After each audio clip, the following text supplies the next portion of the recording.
kasunduan kasama ang Bangsamoro Human Rights Commission at update sa amnesty application. Ating alamin kasama si Attorney Lea Tanodra Armamento, Chairperson ng National Amnesty Commission. Attorney, magandang tanghali po. Magandang tanghali po, sir.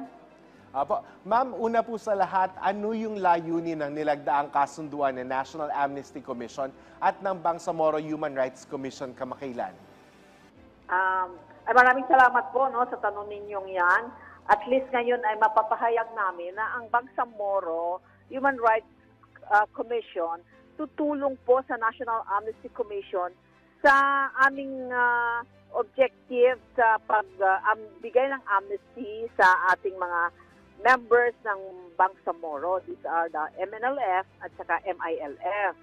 Ang pinaka-role nila ay tutulungan nila kaming i-popularize or ipahayag sa lahat yung proseso ng amnesty. Tapos tulungan nila kaming iabutin kung saan itong mga possible applicants para mag-oath sila o manumpa sila sa kanilang application. Tulungan sila kung paano sila mag-apply kasi kung minsan po hindi nila naiintindihan kung ano ang requirements o kailangan na ibigay nila sa kanilang amnesty application para ito po ay maproseso at mapagbigyan sila ng ating presidente. Okay, ano po ang kahalagahan ng kasunduang ito at gaano po kalaking tulong sa amnesty program ang Bangsamoro Human Rights Commission?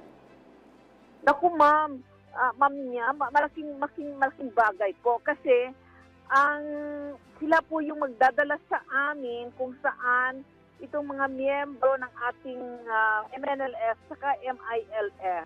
At sila mismo ang mag-facilitate or mapabilis ang pag-apply kasi sila po ang mag-e-explain kung ano ang proseso ng amnesty, ano ang kahalagahan ng amnesty sa kanilang buhay.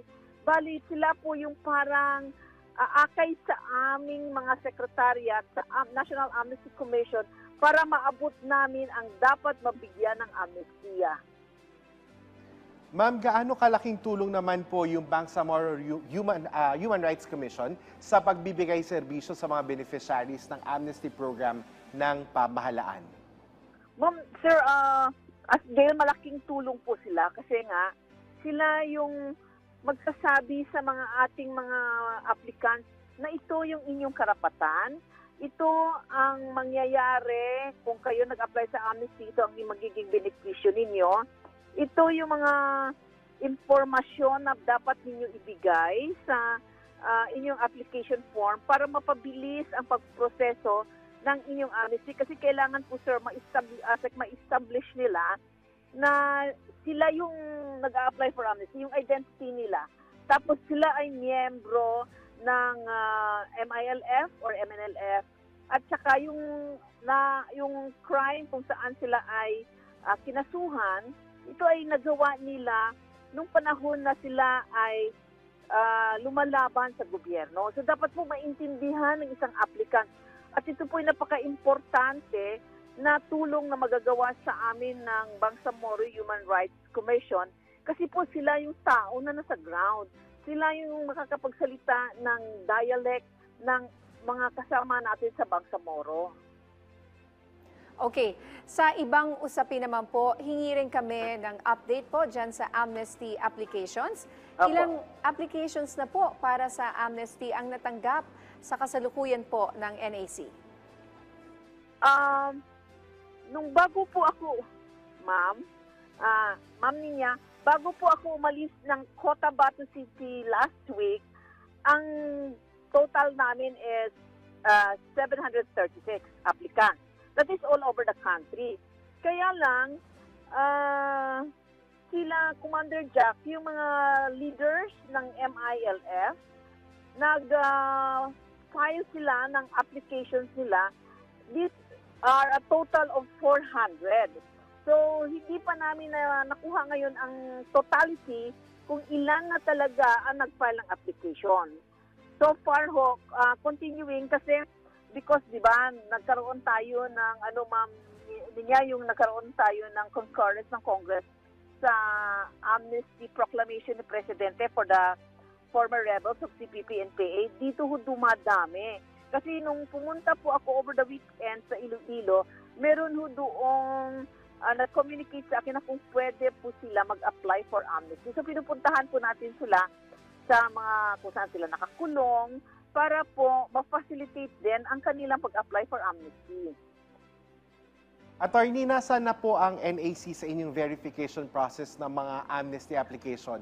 At ilan na po sa mga ito ang verified na? And ano po ang mga susunod na proseso? Actually, sir, nasa verification stage ang majority. Isa lang. It is the MNLF applicant that was approved by our local amnesty board. Isa pa lang ang na-approve na, sir. So, sabi ko, first come, first serve. Whoever comes first, i-forward na natin kay Presidente. Huwag na tayo maghintayan na magiging batch by batch. Dapat ho, mapabilisan kasi mapakita ni Presidente na ang kanyang programa ay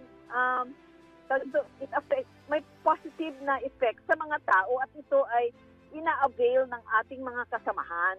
So far po, dahil nga ho yung mga vetting na pinapadala natin sa mga government agencies, sa NBI, sa AFP, PNP, sa prosecution, ay hindi pa ho nila na ibabalik. So isa pa lang talaga po ang nakalampas sa vetting process.